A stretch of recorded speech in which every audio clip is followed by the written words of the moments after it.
Berlinsko naselje Prenzlauer Berg. Ovdje živi pisac Nikol Ljubić. Ima 41 godinu i po struci je zapravo novinar. Ali pre oko 3 godine otkrio je svoju istinsku strast. Uzeo sam predah od novinarstva i pomislio da bih želeo da slobodno pišem. I da sam probao da pišem knjige i odjednom primetio koliko je oslobađajuće pisati vlastitu priču, kada ne moram da uključim stvarne osobe. Nikol ima hrvatsko poreklo, a u svojim knjigama bavi se ratovima na Balkanu, krivicom i integracijom u nemačko društvo. U svom najnovijem delu piše o osobi zaljubljenoj u ubicu žena. Na početku njegova supruga Natali je verovala da od pisanja nema mnogo vajde.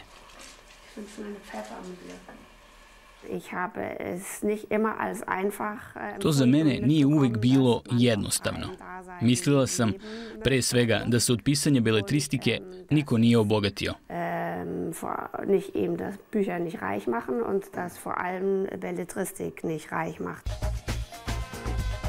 Nikol Ljubić je do sada napisao i izdao 6 knjiga. Neke od njih su prevedene na hrvatski i bosanski. Za sada od svog pisanja može da živi. Nikol ne govori hrvatski i zbog toga taj jezik ne govore ni njegovi sinovi Elijas i Mateo. Na njihovo poreklo stalno ih podsjeća hrvatsko prezime.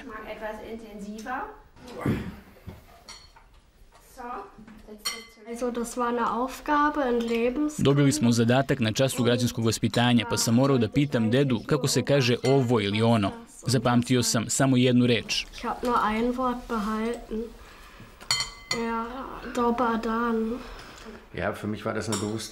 Svesno sam doneo odluku da moji sinovi nose moje prezime. Mislim da bi trebalo da upamte činjenicu da im je deda iz Hrvatske. Ako već ja ne govorim hrvatski jezik, onda neka barem oni budu svesni odakle potiče njihovo prezime.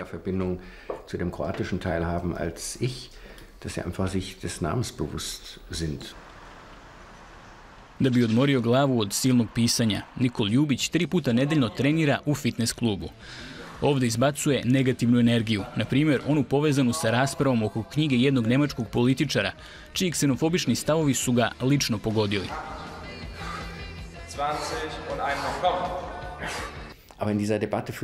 U raspravi o integraciji se osjećam kao kolateralna šteta. Primetio sam nekako da se to tiče i mene. Tako sam postao svesniji i svoje hrvatske strane, druge strane mog porekla, i po prvi put sam osjetio kako se moram izjasniti o tome.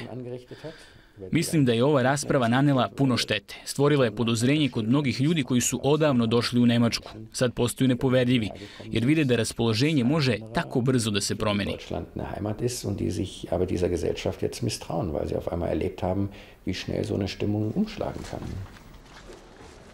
Na kafi sa Mirsadom Maglajcem. Mirsad je Nikolovu najnoviju knjigu preveo na bosanski. Pisac je dugo bio nezadovoljan time što ga otac nikad nije naučio hrvatski, ali sada razume razloge za tu odluku. Njegov otac je svog sina pripremao za budućnost u Nemačkoj, a ne u jugoistočnoj Evropi. Sada su mu potrebni prevodioci da bi razumeo kako njegova dela prihvataju na Balkanu. Ja to svome ocu sada ne zameram, jer shvatam šta je hteo. Zapravo, hrvatski bih mogao da naučim i sad. Imam do duše 41 godinu, ali postoje i ljudi koji sa 50 nauče novi jezik. Ipak primećujem da mi ovdje u Berlinu teško pada učenje hrvatskog. Nikolov jezik je nemački i u svojim delima koje čita i na radiju bavi se temama vezanim za Nemačku. Danas gostuje u emisiji Deutschland Radio Kultur. Pokušat ćemo, to već znamo. Upravo tako. U slučaju sumnje prekinuću te. Proći ćemo rečenicu po rečenicu. Današnja tema je socijalna nepravda i višak novca za banke. Najviše ljuti to što je sav taj finansijski pritisak samo paravan.